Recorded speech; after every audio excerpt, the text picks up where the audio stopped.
والصلاة والسلام على سيد المرسلين. أما بعد فأعوذ بالله من الشيطان الرجيم. بسم الله الرحمن الرحيم. ونضع الموازين القسط ليوم القيامة. وقال النبي صلى الله عليه وسلم: كلمتان حبيبتان إلى الرحمن خفيفتان على اللسان ثقيلتان في الميزان سبحان الله وبحمده سبحان الله العظيم. صدق الله العظيم وصدق رسوله النبي الكريم. ونحن على ذلك لمن الشاهدين والشاكرين.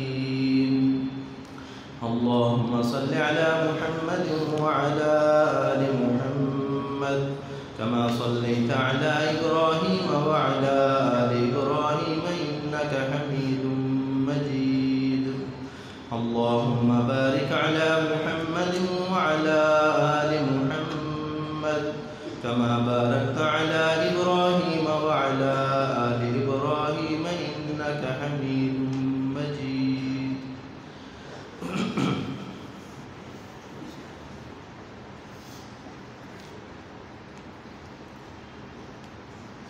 حضرات علماء کرام اور میرے عزیز طلباء ساتھیوں اور دور دراز سے تشریف لائے ہوئے میرے عزیز مہمانوں، سب سے پہلے میں اپنے عزیز طلباء کے جو لاحقین ہیں، جو ان کے متعلقین ہیں، ان کے رشتہ دار ہیں، ان کو مبارکباد پیش کرتا ہوں کہ انہوں نے اس گئے گزرے دور کے اندر اس بات کا فیصلہ کیا کہ ہم اپنی اس اولاد کو اللہ کے راستے کے لیے وقف کرتے ہیں، اور آج اللہ رب العزت نے ان کو اس کا ثمر دیا ہے کہ آج ان کی آنکھوں کے سامنے الحمدللہ کچھ حفاظ کرام ہیں، کچھ قرائے کرام ہیں، کچھ علماء کرام ہیں اور کچھ مفتیان اعظام بن چکے ہیں.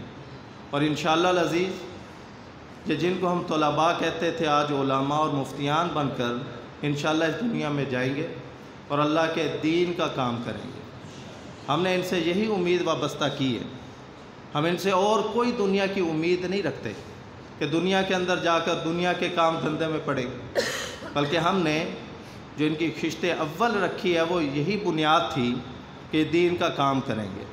الحمدللہ آج یہ اس نہج پر پہنچ چکے ہیں کہ اللہ کے دین کا علم بلند کرتے ہوئے یہ دنیا بھر کے اندر جائیں گے انشاءاللہ العزیز. تو میں ان کے تمام رشتہ داروں کو مبارکباد پیش کرتا ہوں. اور دوسری بات یہ ہے کہ دیکھیے یہ ہمارے پاک و ہند اور بنگلہ دیش کے اندر یہ طریقہ کار رہ گیا ہے کہ احادیث کی کتب کو باقاعدہ سند متصل کے ساتھ اول تا آخر پڑھایا جاتا ہے. چنانچہ سیاہ ستہ میں سے 4 کتابیں صحیح البخاری، صحیح مسلم، جامع ترمذی اور سنن ابی داود، یہ 4 کتابیں اول تا آخر مکمل پڑھائی جاتی ہیں. یہ نظام اور یہ سلسلہ صرف پاکستان، ہندوستان اور بنگلہ دیش کے مدارس کے اندر ہے، لیکن دنیا بھر کے اندر یہ سلسلہ ختم ہو چکا. حتیٰ کہ جہاں سے یہ سلسلہ چلا تھا عرب کی سرزمین، وہ بھی اب اس سلسلے سے محروم ہے. وہاں کے مدارس یونیورسٹیوں میں تبدیل ہو چکے، وہاں کے مدارس سکول اور کالج میں بدل گئے. اب وہاں پر احادیث کی منتخبات پڑھائی جاتی ہیں، بس چند ایک ابواب چن کر وہ طلباء کو پڑھا دیے جاتے ہیں، کبھی رٹا دیے جاتے ہیں، کبھی یہ ہے کہ بس کتابوں کی اجازت کا سلسلہ دے دیا جاتا ہے کہ میں نے جو کتابیں اپنے استاذوں سے اجازت لی تھی میں اس کی آپ کو اجازت دیتا ہوں. اب نہ استاذ کو پتہ ہے کہ اس کتاب میں لکھا ہوا کیا ہے، اور نہ اس کو معلوم ہے کہ جس کو اجازت دی جا رہی کہ اس کتاب میں لکھا ہوا کیا ہے. الحمدللہ ہمارے ان مدارس کے اندر یہ سلسلہ ابھی تک باقی ہے، اور اللہ تعالیٰ سے ہم دعا کرتے ہیں کہ اس سلسلہ کو تا صبح قیامت اسی طرح سے جاری و ساری رکھے. ورنہ دشمنان کی تو یہ تمنا ہے کہ اس سلسلے کو یہاں پر بھی بند کر دیا جائے. چنانچہ ہر آئے دن نئے سے نئی پابندیاں لگانے کی فکر کی جاتی ہے، سوچ و بچار کی جاتی ہے کہ کس طرح سے ان دینی مدارس کو کنٹرول کر لیا جائے، کس طرح سے ان کو پابند بنایا جائے کہ انہوں نے آج تک اس سلسلے کو کیوں اپنے سینے سے لگا رکھا ہے. جب ساری دنیا چھوڑ چکی تو پھر یہ پاکستان کے، ہندوستان کے اور بنگلہ دیش کے مدارس نے اس سلسلے کو کیوں اپنے سینے سے لگا رکھا ہے؟ اور میں تو یہ سمجھتا ہوں کہ یہ جو ہم سند متصل سے احادیث کو پڑھتے ہیں، یہ اسی کی نورانیت اور اسی کی برکت ہے۔ دیکھیے ابھی حدیث تو جو پڑھی گئی وہ بالکل آخر کے اندر بس یوں سمجھو کہ 1.5 سطر ہے، اور اس کے علاوہ جو انہوں نے پورا لمبا ایک سلسلہ سند پڑھا ہے، جس کے اندر ہم سے لے کر نبی کریم صلی اللہ علیہ وسلم تک تمام راویان حدیث کا نام لیا گیا۔ یہ معمولی بات نہیں ہے۔ ہم تو سمجھتے ہیں کہ بس راویوں کے نام گر دیے گئے، حالانکہ ایسا نہیں۔ یہ مینار نور ہے، یہ نور کے مینار ہیں کہ جس طرح سے اگر آپ دیکھیں کہ یہاں پر یہ جو لائٹ چل رہی ہے، یہ بتیاں روشن ہیں، پنکھے چل رہے ہیں، تو کیا یہ یہاں سے جاری ہوئے؟ اگر پیچھے سے ان کا کنیکشن پاور ہاؤس سے کاٹ دیا جائے تو یہ نہ پنکھا چلے نہ یہ بتی چلے۔ یہ کھمبے در کھمبے یہ سلسلہ پیچھے پاور ہاؤس سے جڑا ہوا ہے۔ چاچے جیسے ہم یہاں پر سوئچ آن کرتے ہیں، نتیجتاً بلب روشن ہو جاتا ہے، پنکھے چلنے لگتے ہیں، اس لیے کہ اس کا تعلق پیچھے پاور ہاؤس سے ہے، وہاں سے یہ روشنی منتقل ہو رہی ہے۔ اسی طریقے سے ہم جو ان احادیث کو پڑھتے ہیں، یہ صرف یہاں سے نہیں بلکہ اس کا تعلق بھی پیچھے انہی مینارہ ہے نور کے ذریعے سے نبی کریم صلی اللہ علیہ وسلم کے سینہ اقدس کے ساتھ جڑا ہوا ہے۔ چاچے جب ہم کہتے ہیں کہ قال رسول اللہ صلی اللہ علیہ وسلم، تو اس کا معنی یہ ہوتا ہے کہ یہ بات میں نے اب نہیں کی، بلکہ آج سے 1450 برس پہلے نبی کریم صلی اللہ علیہ وسلم نے فرمائی تھی، اور پھر وہ سلسلہ در سلسلہ چلتے چلتے آج یہ ہم بات اسی طرح سے نقل فرما رہے ہیں۔ اور یہ اس امت کا امتیاز ہے، ورنہ دنیا بھر کے اندر آپ جائیں، کسی بھی مذہب والے سے آپ پوچھیں کہ آپ کے پاس جو کوئی دینی کتاب ہے، آپ کے جو مذہب کی کتاب ہے، اس کی سند کیا ہے؟ وہ اپنی مذہبی کتاب کی سند پیش کرنے سے عاجز ہے۔ لیکن یہ اس امت کا امتیاز ہے کہ جس طرح اس امت نے قرآن مجید کو سند متصل کے ساتھ محفوظ رکھا، اسی طریقے سے نبی کریم صلی اللہ علیہ وسلم کی احادیث کو آپ علیہ الصلوۃ والسلام کے اقوال و افعال کو سند متصل کے ساتھ محفوظ رکھا ہوا ہے، چونکہ اس سلسلے کو اپنے سینے سے لگا رکھا ہے۔ چاچے اسی کی برکت سے الحمدللہ آج یہاں پر یہ رونقیں ہیں، تو اللہ تعالیٰ سے دعا ہے کہ ان رونقوں کو قیامت تک اسی طرح سے جاری و ساری رکھے۔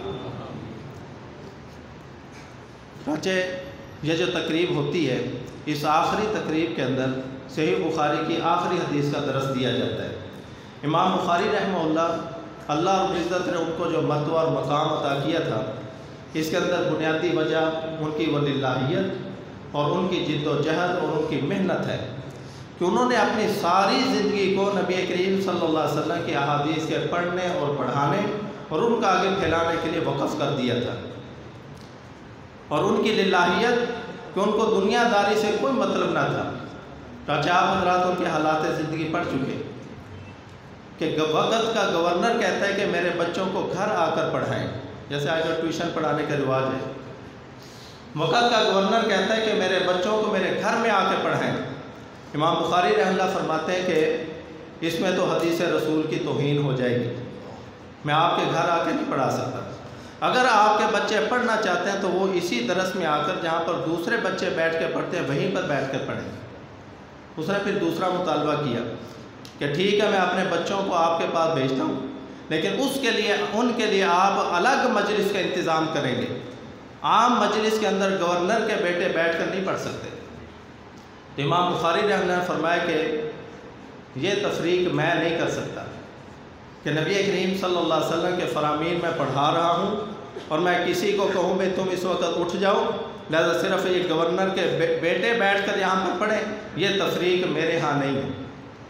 اصل ایک صورت ممکن ہے، وہ یہ کہ آپ چونکہ گورنر ہیں، حکومت آپ کے ہاتھ میں ہے، آپ میرے حلقہ درس کے اوپر پابندی عائد کر دیجیے کہ امام بخاری رحمہ اللہ کے درس میں کوئی شریک نہیں ہو سکتا۔ پھر یہ کہ جب کوئی نہیں آئے گا آپ کے بیٹے آ جائیں، ان کو میں پڑھا دیا کروں گا۔ اب گورنر یہ جرات نہیں کر سکتا تھا، اس لیے کہ امام بخاری رحمہ اللہ کا حلقہ درس اس کو بند کرنا یہ آسان نہیں تھا، چاچا اس نے غصے میں آ کے الزام لگا کر امام بخاری رحمہ اللہ کو بخارا سے نکالا۔ تو امام بخاری رحمہ اللہ نے اپنی ساری کی ساری زندگی اسی علم کے لیے وقف کر دی تھی۔ چاچا ان کی اس جد و جہد اور ان کی اس للہیت کا نتیجہ یہ ہے کہ اس وقت تک کوئی آدمی عالم کہلوانے کا مستحق نہیں بنتا، اس وقت تک عالم کی دستار فضیلت اس کے سر پر نہیں سجائی جاتی جب تک وہ صحیح البخاری کا درس مکمل نہ فرما لے۔ چاچا آج دیکھیے آخری حدیث کا درس ہوگا، اور یہ جو علماء حضرات جو اس آخری حدیث کا درس پڑھیں گے ان کے سروں کے اوپر دستار فضیلت سجائی جائے گی۔ تو اللہ رب العزت نے امام بخاری رحمہ اللہ کو بڑا مرتبہ اور مقام عطا فرمایا، اور ان کی کتاب کو بھی اللہ تعالیٰ نے بڑا شرف قبولیت عطا کیا، حتیٰ کہ پوری امت نے اس کے اوپر اتفاق کیا کہ اصح الکتب بعد کتاب اللہ تعالیٰ الصحیح للبخاری، کہ جتنی بھی کتابیں کتاب اللہ کے بعد اس دنیا کے اندر موجود ہیں ان کتابوں میں سب سے زیادہ صحیح کتاب فرمایا کہ وہ امام بخاری رحمہ اللہ کی یہ صحیح ہے۔ اور یہ فیصلہ انہوں نے عقیدت مندی کی بنیاد پر نہیں کیا کہ ان کو امام بخاری رحمہ اللہ سے عقیدت تھی، اس لیے انہوں نے کہہ دیا کہ امام بخاری رحمہ اللہ کی کتاب تمام کتابوں میں زیادہ صحیح ہے۔ ایسا نہیں ہے، بلکہ جس وقت امام بخاری رحمہ اللہ نے یہ کتاب تالیف فرمائی اور اس کی تصنیف سے فارغ ہوئے تو انہوں نے اپنے اساتذہ کے سامنے اس کتاب کو پیش فرمایا کہ آپ اس کے اوپر نظر ثانی فرمائیں۔ چانچہ امام احمد ابن حنبل رحمہ اللہ، حضرت علی ابن المدینی رحمہ اللہ، یحییٰ ابن معین رحمہ اللہ، ان تین حضرات نے جو بڑے درجے کے بڑے پائے کے محدث بھی تھے اور امام بھی تھے، انہوں نے اول تا آخر امام بخاری رحمہ اللہ کی ساری کتاب کی ساری احادیث کو انہوں نے چھلنیوں میں سے گزارا ہے، اس کو جانچا ہے، اس کو پرکھا ہے، سوائے چند ایک مقامات کے، صرف 4 مقامات کے، باقی تمام احادیث میں انہوں نے بھی امام بخاری رحمہ اللہ کی موافقت فرمائی کہ واقعتاً امام بخاری رحمہ اللہ نے جتنی حدیثیں اپنی اس کتاب کے اندر نقل کی ہیں وہ سب صحیح ہیں، اور 4 احادیث کے اندر اختلاف ہوا، اور بعض کے علماء کرام نے ان 4 احادیث میں بھی محاکمہ فرمایا، اور یہ فرمایا کہ امام بخاری رحمہ اللہ کی رائے ان 4 احادیث میں اپنے اساتذہ سے بھی ترجیح رکھتی ہے۔ تو یہ مرتبہ اور مقام ایسے نہیں مل گیا، بعض کے علماء اس کو پرکھتے رہے، اس کو پڑھتے رہے، پڑھاتے رہے، اس کو فنی اعتبار سے جانچنے پرکھنے کی جتنی صورتیں ممکن تھی سب صورتوں کو بروئے کار لایا گیا۔ بالآخر فیصلہ یہ ہوا کہ اصح الکتب بعد کتاب اللہ، کہ امام بخاری رحمہ اللہ کی کتاب یہ کتاب اللہ کے بعد سب سے زیادہ صحیح ترین کتاب ہے، اور امام بخاری رحمہ اللہ نے اس کے لکھنے کے اندر کوئی کسر باقی نہیں چھوڑی، چاچہ انہوں نے بھی احادیث کو پرکھنے کے جتنے طریقے ہو سکتے تھے سب طریقوں سے احادیث کو پرکھا۔ جب اطمینان ہوا کہ یہ حدیث صحیح ہے، چاچہ اس کے اندر کل احادیث ہیں 9082، اور فرماتے ہیں میں نے 6 لاکھ صحیح احادیث میں سے ان کا انتخاب کیا ہے، تو 6 لاکھ صحیح احادیث سے صرف 9082 احادیث کو منتخب کر کے انہوں نے اپنی صحیح کے اندر درج فرمایا، اور جب اطمینان ہوگا کہ یہ حدیث صحیح ہے اس کے باوجود نہیں لکھا، بلکہ انہوں نے غسل فرمایا، ہر حدیث کو لکھنے سے پہلے غسل کیا، پھر 2 رکعت نماز استخارہ کی پڑھی، جب عین دل اللہ کی طرف سے بھی مطمئن ہوا تو تب جا کر انہوں نے اس حدیث کو اس کتاب کے اندر درج فرمایا، گویا کہ 9082 مرتبہ انہوں نے غسل کیا۔ اب حق تو یہ تھا کہ ہم بھی اس کی ہر حدیث کو پڑھنے سے قبل کیا کرتے، غسل کرتے، یا کم از کم ہر حدیث سے پہلے وضو کیا کرتے، لیکن ہمارے اندر اتنی ہمتیں نہیں، تو ہم اتنا کر لیتے ہیں کہ سبق شروع کرنے سے پہلے باوضو ہو کر بیٹھتے ہیں اور سبق کے آخر تک الحمدللہ باوضو ان احادیث کو پڑھتے ہیں۔ تو اللہ رب العزت نے امام بخاری رحمہ اللہ اور ان کی کتاب کو یہ شرف اس وجہ سے عطا کیا کہ انہوں نے اس کے جانچنے میں پرکھنے میں کوئی کسر نہ چھوڑی، اسی طرح اللہ رب العزت سے اس حق اور باطل میں وضاحت طلب کرنے میں بھی کوئی کمی نہ کی، للہیت کے ساتھ اخلاص کے ساتھ انہوں نے یہ کتاب لکھی ہے۔ چاچا اس کا ثمر یہ ملا کہ اب یہ کہ پوری دنیا کے اندر چاہے کوئی امام بخاری رحمہ اللہ کا ہم مسلک ہے، چاہے اس کا مسلک امام بخاری رحمہ اللہ کے خلاف ہے، وہ امام بخاری رحمہ اللہ کی اس کتاب کو ضرور پڑھتا اور پڑھاتا ہے، چاہے امام بخاری رحمہ اللہ کے ساتھ مسلکی اختلاف ہیں علماء کے، اور امام بخاری رحمہ اللہ خود مجتہد ہے، جہاں پر وہ سمجھتے ہیں کہ یہ مسلک راجح ہے تو وہاں پر اپنی پوری دیانتداری کے ساتھ اس راجح مسلک کے دلائل کو ذکر فرما دیتے ہیں، چاہے وہ حنفیہ کے خلاف ہو، چاہے شافعیہ کے خلاف ہو، چاہے حنابلہ کے خلاف ہو، چاہے مالکیہ کے خلاف ہو۔ اپنی پوری دیانتداری کے ساتھ انہوں نے دلائل کو نقل فرمایا اور اپنی فقہ کو انہوں نے اسی کتاب میں مرتب کر دی ہے۔ امام بخاری رحمہ اللہ کی فقہ الگ سے نہیں چھپی۔ جو لوگ زیادہ بخاری کا نام لیتے ہیں نا، وہ فقہ کے منکر ہیں، حالانکہ امام بخاری رحمہ اللہ خود فقہ کے قائل ہیں۔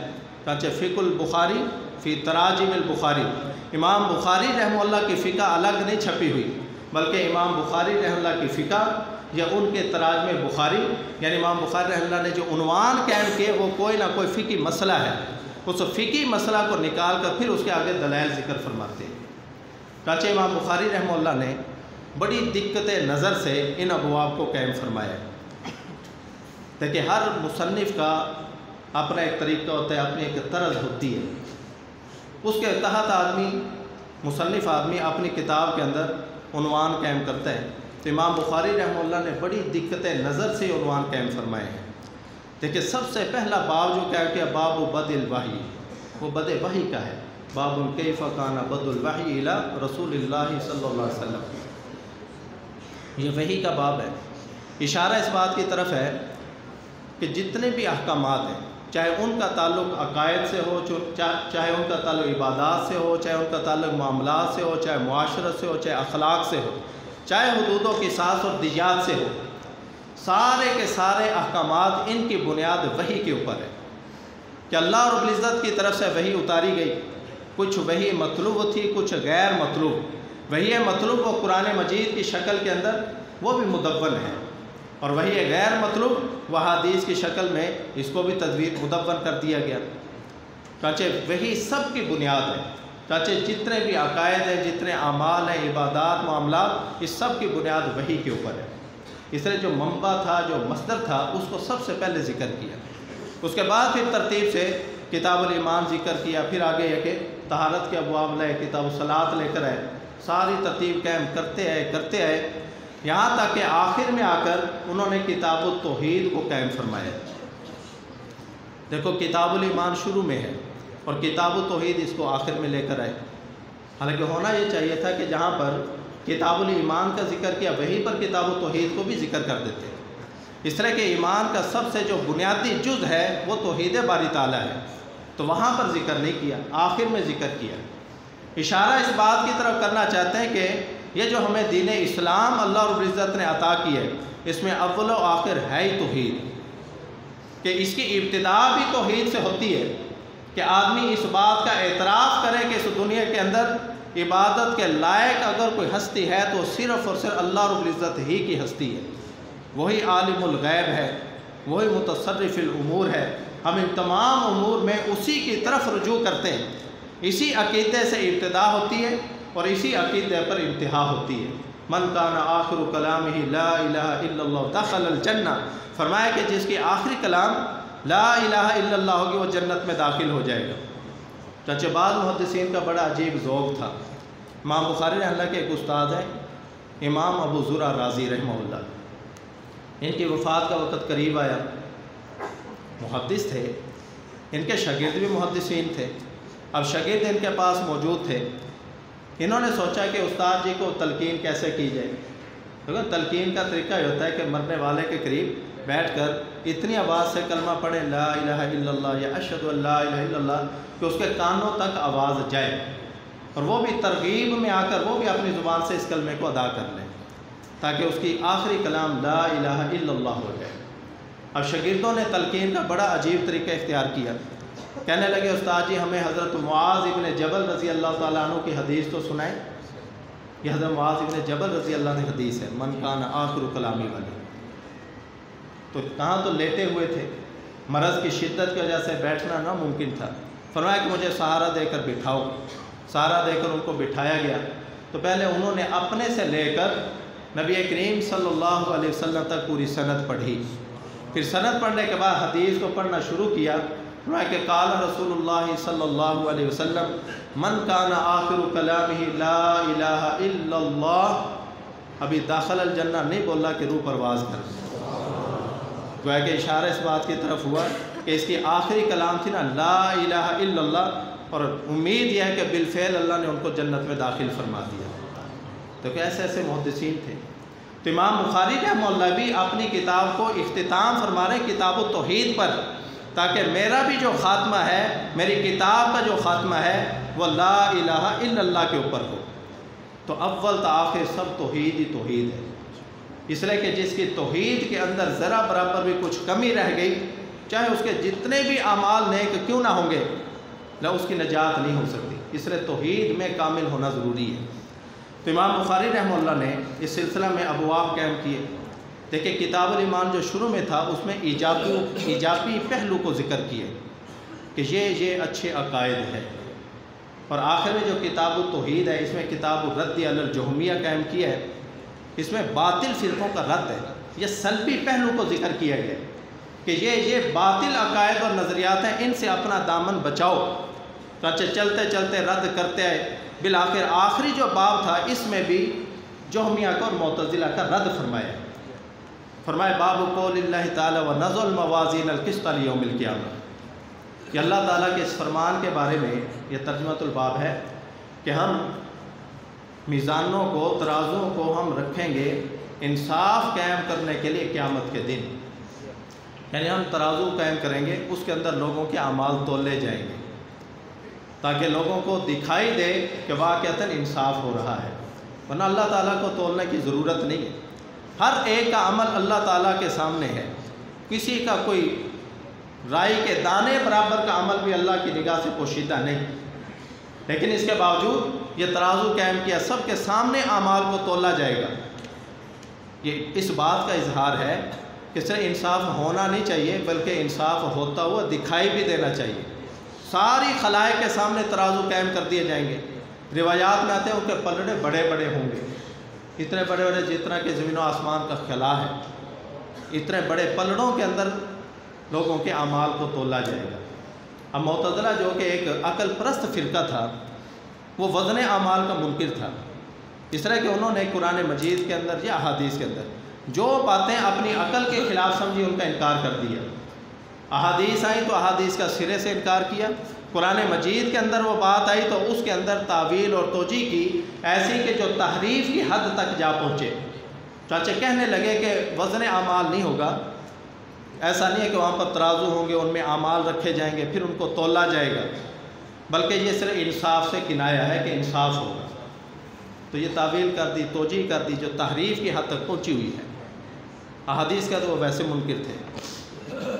تو امام بخاری رحمہ اللہ نے اس فرقے کی تردید فرمایا کہ نہیں، وَنَضَعُ الْمَوَازِينَ الْقِسْطَ لِيَوْمِ الْقِيَامَةِ وَأَنَّ أَعْمَالَ بَنِي آدَمَ وَقَوْلَهُمْ يُوزَنُ۔ فرمایا کہ بنو آدم کے اعمال بھی تولے جائیں گے اور ان کے اقوال بھی تولے جائیں گے۔ اس میں خود اہل سنت والجماعت کا کیفیت میں اختلاف ہوا کہ کس چیز کا وزن ہوگا۔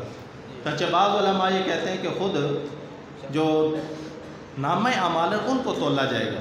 چنانچہ وہ مشہور معروف حدیث ہے کتا والی کہ ایک آدمی کو لایا جائے گا جس کے 99 دفتر گناہوں کے بھرے ہوئے ہوں گے۔ اللہ تعالیٰ فرمائیں گے اپنے اعمال کا وزن کروا لو، آپ کی ایک نیکی ہمارے پاس ایسی ہے کہ اس کا آپ وزن کروائیں۔ چنانچہ وہ دیکھے گا کہ کہاں 99 دفتر، کہاں پر یہ ایک چھوٹا سا کتا یعنی ایک چٹ، اس کے اندر لکھا ہوا اللہ کا کلمہ، تو یہ اس کے مقابلے میں کیا وزن دکھائے گا۔ لیکن اللہ تعالیٰ فرمائیں گے نہیں، وزن کروا لو، آپ پر کوئی ظلم نہیں ہوگا۔ چنانچہ 99 دفتر ایک پلڑے میں رکھے جائیں گے، اور یہ ایک کاغذ کا پرزہ جس کے اوپر لکھا ہوگا لا الہ الا اللہ، یعنی اس کا جو ایمان تھا توحید کے اوپر، وہ اس کاغذ کے اوپر درج ہوگا، وہ دوسرے پلڑے میں رکھا جائے گا۔ نتیجتاً اس کتے والا یہ پلڑا یہ نیچے جھک جائے گا اور 99 دفتر یہ ہوا میں اڑنے لگیں گے۔ تو اسے معلوم ہوتا ہے کہ نامے اعمال تولیں گے۔ اور بعض یہ کہتے ہیں کہ نہیں، جو عاملین ہیں، خود عمل کرنے والے، ان کو تولا جائے گا۔ اس طرح کہ جو آدمی عمل کرتا ہے، اچھے اعمال کر رہے تو اس کا وزن زیادہ ہے، اگر برے اعمال کرے تو آدمی کا وزن کم ہوتا جاتا ہے۔ دنیا میں بھی ہم دیکھتے ہیں جو وزن یعنی نیک عمل کرنے والا ہو، بات کا سچا ہو، اس کی بات میں سمجھ جاتا ہے کہ بڑا وزن ہے، اور جس کی جو جھوٹ بولنے والا اس کی بات کا کوئی وزن نہیں ہوتا۔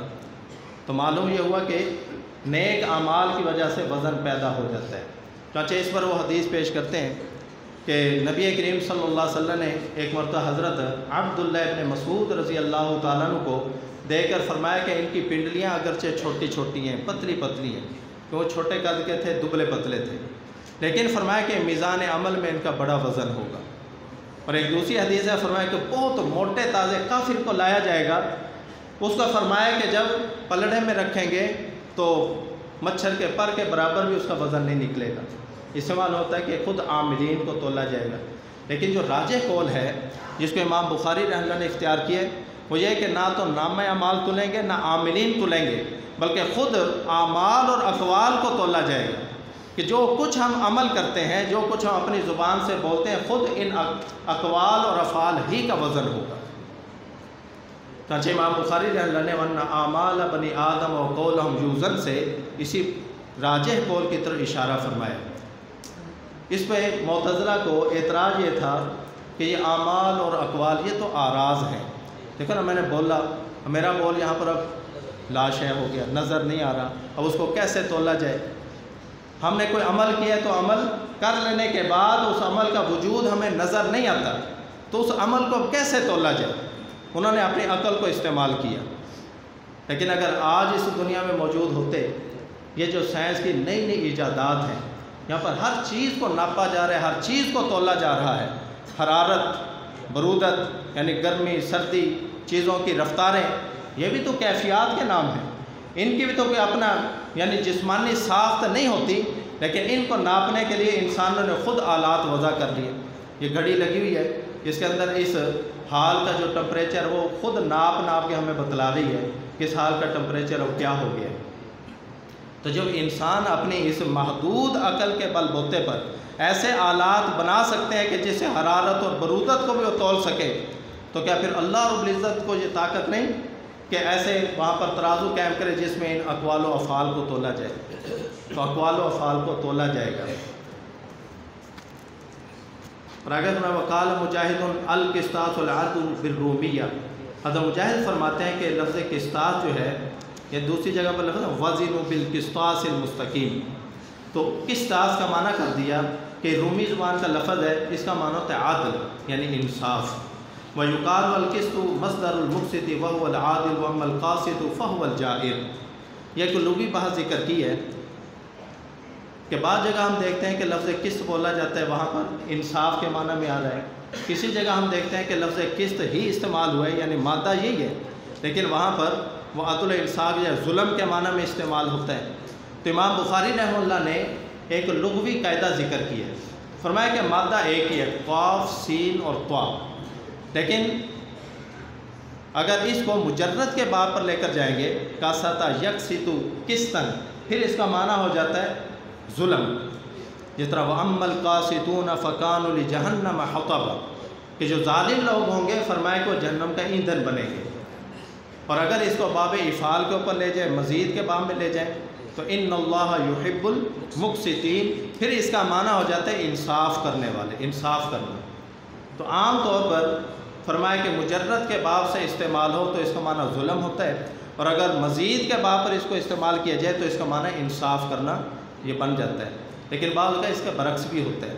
چاچے مشہور و معروف واقعہ ہے حجاج ابن یوسف کا، اس کا ظلم معروف ہے کہ بہت سارے علماء کو اس نے قتل کیا۔ حضرت سعید ابن جبیر رحمہ اللہ بڑے جلیل قدر تابعی ہیں، تو ان کو بھی بلایا گیا، تو حجاج ابن یوسف نے بھری مجلس میں اس سے پوچھا کہ ما تقول فیہ، کہ آپ کے میرے بارے میں کیا رائے ہے؟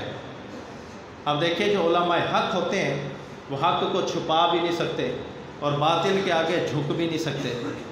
اب اگر یہ کہ اس کی ویسے تعریفیں کرنا شروع کر دیتے تو یہ ان کے عدل و انصاف کے خلاف ہوتا، ان کا علم ان کو اس بات کی اجازت نہیں دیتا تھا۔ چاچہ انہوں نے ایسا لفظ استعمال کیا جس میں اس کی حقیقت کو بھی کھول دیا، اور حجاج ابن یوسف کو موقع بھی نہ مل سکا کہ وہ ان کے اوپر اپنی تلوار اٹھا سکے۔ تو سعید ابن جبیر نے اللہ فرمایا کہ انت القاسط العادل، انت القاسط العادل۔ اب لوگ تو پریشان تھے کہ یہ تو انہوں نے تعریفیں کرنا شروع کر دی، کیونکہ قاسط کے ساتھ جب عادل کا لفظ ہے تو پھر اس کا معنی متعین ہو جاتا ہے کہ قاسط کا معنی انصاف کرنے والا، کیا بڑے انصاف کرنے والے عادل حکمران ہیں۔ لوگ پریشان تھے، لیکن حجاج ابن یوسف وہ عربی لغت کو خوب جانتا تھا۔ اس نے کہا کہ آپ نہیں سمجھتے کہ اس نے زبان لپیٹ کر مجھے ظالم بھی کہہ دیا اور مجھے کافر بھی کہہ دیا۔ اس طرح کہ اما القاسطون فکانوا لجہنم حطبا، تو قاسط کا معنی ظالم، اور یہ جو عادل کا لفظ بولا ہے ثم الذین کفروا بربہم یعدلون، کہ کافر لوگ اپنے رب کے ساتھ شرک کرتے ہیں۔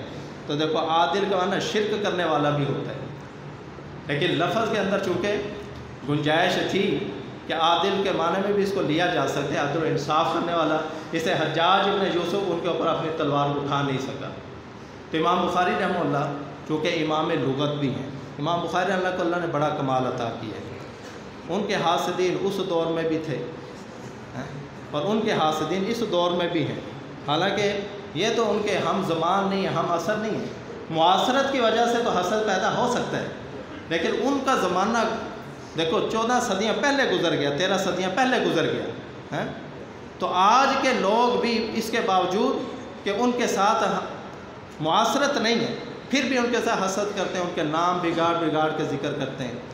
جن کی کتاب پڑھ کے ہمارے سروں پہ دستار فضیلت رکھی جاتی ہے، اس کے بغیر ہم عالم کہلوانے کے مستحق نہیں ہوتے، تو ہمیں کیا منہ ہے کہ ہم امام بخاری رحمہ اللہ کا نام بگاڑیں؟ تو جو امام بخاری رحمہ اللہ کا نام بگاڑ کے پیش کرتا ہے اسے تو عالم کہنا بھی روا نہیں ہے۔ تو میں اپنے طلباء سے بھی کہوں گا کہ ایسے لوگ جو اسلاف کا ادب نہیں کرتے، ان کے نام بگاڑتے ہیں، وہ اس قابل نہیں کہ آپ ان کی تقاریر سنیں یا ان کو ہے کہ اپنا مقتدا بنیں۔ اس طرح کہ جو بے ادب ہے وہ ہمیشہ محروم ہوتا ہے، بے نصیب ہوتا ہے۔ اس طرح ادب سیکھیں، یہ اسلاف ہے ہمارے، ان اسلاف کے ذریعے سے یہ علم ہمارے تک منتقل ہوا ہے، نہ ان کے ناموں کو بگاڑنا ہمیں کسی طرح سے بھی روا نہیں ہے، جائز نہیں ہے۔ تو امام بخاری رحمہ اللہ کا تو بڑا مرتبہ اور مقام ہے۔ تو امام بخاری رحمہ اللہ کو اللہ نے بڑے علوم سے نوازا تھا۔ ایک محدث بھی ہیں، معروف اسی نام سے ہیں کہ محدث کبیر ہیں، لیکن وہ مفسر قرآن بھی ہیں۔ چنانچہ جب آپ ان کی کتاب و تفسیر پڑھ رہے تھے، اس کے علاوہ کتاب بدء الخلق کے اندر بھی آپ نے ان کے کچھ تفسیری فوائد پڑھے، تو اس سے اندازہ ہوتا ہے کہ امام بخاری رحمہ اللہ کا ذہن صرف احادیث میں نہیں چلتا، قرآن میں بھی بڑا چلتا ہے۔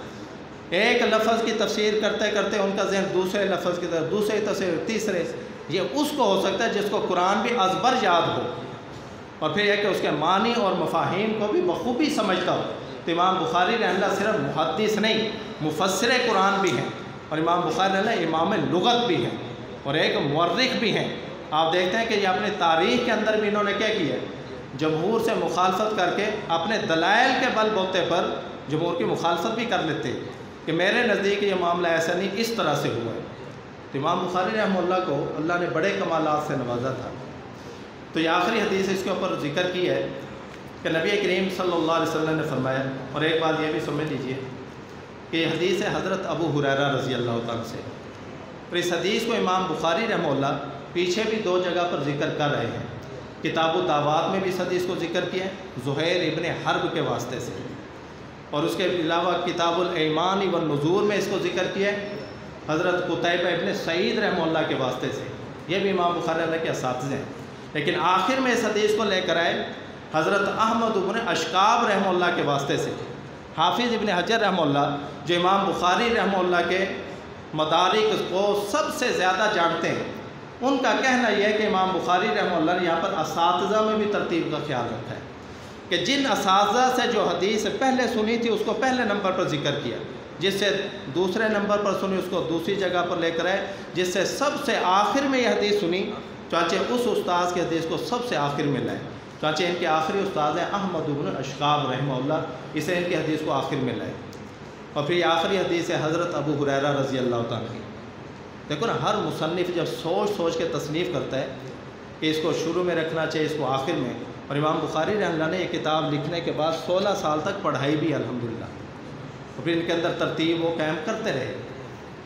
تو سوچ و بچار کر کے بڑی منصوبہ بندی کے ساتھ انہوں نے اس حدیث کو آخر میں ذکر کیا کہ سب سے آخر میں حضرت ابو ہریرہ رضی اللہ تعالیٰ کی حدیث کو ذکر کیا جائے۔ اس طرح کہ صحیح بخاری کو پڑھنے والے اب اس کو پڑھ کر فارغ ہو جائیں گے، جب یہ کہ دنیا کے اندر جائیں گے، میدان عمل میں اتریں گے، تو تو ان کے اندر حضرت ابو ہریرہ رضی اللہ تعالیٰ عنہ جیسی شان ہونی چاہیے کہ انہوں نے کس طرح سے اس علم کو حاصل کیا اور پھر کس طرح سے اس علم کو اپنا اوڑھنا اور بچھونا بنا کر کس طرح سے دنیا میں پھیلائے۔ چنانچہ صحبت کا زمانہ ان کا صرف 3 سال کا ہے، سن 7 ہجری مسلمان ہوئے، 3 سال سے کچھ زائد ہے۔ لوگ بھی کہتے تھے کہ اکثر ابو ہریرہ رضی اللہ تعالیٰ عنہ، کہ ابو ہریرہ رضی اللہ تعالیٰ عنہ بڑی حدیثیں یاد کی ہوئی ہیں، بڑی حدیثیں بیان کرتے ہیں، جبکہ ان سے زیادہ صحبت کا زمانہ اٹھانے والے صحابہ کرام جو اول تا آخر نبی کریم صلی اللہ علیہ وسلم کی صحبت میں رہے، ان کی احادیث ان کے مقابلے میں بہت کم ہیں۔ ابو بکر و عمر دیکھو شروع سے ہیں لیکن ان کی احادیث کم ملتی ہیں، تو بعض لوگ اعتراض کرتے تھے۔ تو حضرت ابو ہریرہ رضی اللہ تعالیٰ نے اس کا جواب دیا ہے، فرمایا کہ اس کی وجہ یہ تھی کہ ایک تو میں نے اس میں محنت کی ہے، اور دوسرا یہ کہ میں نے نبی کریم صلی اللہ علیہ وسلم سے دعائیں بھی لی ہیں۔ تو یہ 2 چیزیں قبولیت کے لیے شرط ہیں، لیکن محنت کرے، اور دوسرا ہے کہ اپنے اساتذہ سے دعائیں لے۔ جس نے محنت بھی کر لی، اپنے اساتذہ سے دعائیں بھی لے لی، اس کا بیڑا پار ہے، انشاءاللہ اس کا علم قبول ہو جائے گا اور اللہ تعالیٰ اس سے دین کا کام ضرور لیں گے۔ چنانچہ امام حضرت ابو ہریرہ رضی اللہ تعالیٰ فرماتے ہیں کہ میں نبی کریم صلی اللہ علیہ وسلم کی مجلس کے اندر بس چمٹا رہتا تھا، کنت الزم رسول اللہ صلی اللہ علیہ وسلم بشبی بطنی، میں اپنے پیٹ بھرنے کی حد تک تو فکر کرتا تھا کہ کھانے کو کچھ مل جائے، لیکن اس کے علاوہ فرمایا کہ مجھے کچھ جمع کرنے کی، کچھ جوڑ کر رکھنے کی کوئی فکر نہیں تھی۔ جبکہ دوسرے جو فرمایا کہ میرے مہاجر بھائی تھے وہ تاجر بھائی تھے، چنانچہ وہ تجارت کی غرض سے سفروں میں جاتے، اور جو میرے انصار بھائی تھے وہ کاشتکار بھائی تھے۔ فرمایا کہ وہ کاشتکاری کی خاطر فرمایا کہ کھیتوں میں جایا کرتے تھے، لیکن فرمایا کہ جو ابو ہریرہ تھا وہ نہ تاجر تھا نہ یہ کہ وہ کاشتکار تھا، وہ تو بس نبی کریم صلی اللہ علیہ وسلم کی مجلس میں جم کے بیٹھا رہتا۔ فرمایا کہ میں پھر ایسے وقت بھی موجود ہوتا جس وقت دوسرے موجود نہیں ہوتے تھے، اور میں ایسی باتیں بھی آپ علیہ الصلوۃ والسلام کی سنتا اور دیکھتا جن کو دوسرے حضرات نہیں سنتے تھے، نہیں دیکھتے تھے۔ تو میں نے ایک تو محنت کی ہے، اپنے سارے اوقات اس علم کے حاصل کرنے کے لیے وقف کر دیے تھے، اپنی ذاتی ضروریات کے لیے میرا کوئی وقت نہیں تھا۔ اور دوسرا فرمایا میں نے دعائیں بھی لی ہیں، میں نے نبی کریم صلی اللہ علیہ وسلم سے اپنے ضعف حافظے کی شکایت بھی کی، یا رسول اللہ میں آپ سے باتیں سنتا ہوں، یاد کرنے کی کوشش کرتا ہوں، پھر بھول جاتا ہوں۔ تو نبی کریم صلی اللہ علیہ وسلم نے فرمایا کہ اچھا اپنا دامن پھیلاؤ۔ تو کہتے ہیں میرے پر چادر تھی، میں نے اس چادر پر یوں پھیلا دیا۔ نبی کریم صلی اللہ علیہ وسلم نے کچھ پڑھا، دعا مانگی، اور اس طرح لپ بھر کے میری جھولی میں ڈال دیا۔ فرمایا کہ اس کو اپنے سینے سے لگا لو۔ کہتے ہیں میں نے اس کو اپنے سینے سے لگایا تو فما نسیت شیئا بعد، اس کے بعد سے لے کر آج تک میں کوئی چیز نہیں بھولا۔ تو یہ 2 بنیادی شرطیں ہیں، اگر آپ چاہتے ہیں کہ ہم دین کی خدمت کریں، ہمارا یہ علم مقبول ہو جائے، کیونکہ یہاں پر قبولیت شرط ہے، حافظہ شرط نہیں ہے، ذہانت و فطانت شرط نہیں ہے، اس کے اندر قبولیت شرط ہے۔ اپنے آپ کو قبول کروائیں اللہ تعالیٰ سے، اللہ تعالیٰ سے مانگیں، دوسروں سے بھی دعائیں کرائیں کہ ہمارے حق میں دعائیں کریں کہ اللہ تعالیٰ ہمارے اس علم کو قبول فرما لے، ہم سے یہ دین کی خدمت کا کام ہم سے لے لے، اور جس سے اللہ تعالیٰ ایک خدمت دین کا کام لے لیں بس اس کی یہ خوش نصیبی ہے۔ تو حضرت ابو ہریرہ رضی اللہ تعالیٰ کی سنت کو اپنانا پڑے گا، تب یہ ہے کہ علم حدیث کے اندر آدمی کو یہ ہے کہ یہ شرف حاصل ہوگا کہ وہ دنیا کے اندر اس کو پھیلائے۔ چنانچہ حضرت ابو ہریرہ رضی اللہ تعالیٰ عنہ سے موجودہ جو ذخیرہ احادیث ہے، اس میں سے 5374 احادیث صرف حضرت ابو ہریرہ رضی اللہ تعالیٰ عنہ سے مروی ہیں، اور یہ صحیح بخاری کی اگر مقرر احادیث کو حذف کیا جائے یہ صرف 4000 حدیثیں بنتی ہیں۔ تو گویا کہ تنہا حضرت ابو ہریرہ رضی اللہ تعالیٰ عنہ سے صحیح بخاری کی کل احادیث سے زیادہ حدیث مروی ہیں۔ چنانچہ انہوں نے محنت کی، آپ علیہ السلام سے دعائیں لیں، اور پھر اس کے بعد مدینہ کے اندر رہ کر اسی علم کے آگے پھیلانے کو اپنا مشغلہ بنایا۔ بعد میں بھی اور کوئی مشغلہ نہیں اپنایا کہ بعد میں تاجر بن گئے ہوں یا بعد میں کاشتکاری کرتے ہوں، نہیں، بلکہ بعد میں بھی ان کا مشغلہ یہی تھا کہ حدیث کو بس آگے نقل کرنا۔ اسے سب سے زیادہ علم حدیث حضرت ابو ہریرہ رضی اللہ تعالیٰ عنہ سے مروی ہے۔ تو آخر میں ان کی حدیث لا کر اشارہ اس بات کی طرف ہے کہ اے فضلاء، تم حضرت ابو ہریرہ رضی اللہ تعالیٰ کے طریقے کو اپناؤ تو اللہ تعالیٰ تم سے بھی دین کا کام لیں گے۔ چنانچہ یہ آخری حدیث ذکر کی ہے، قال نبی صلی اللہ علیہ وسلم،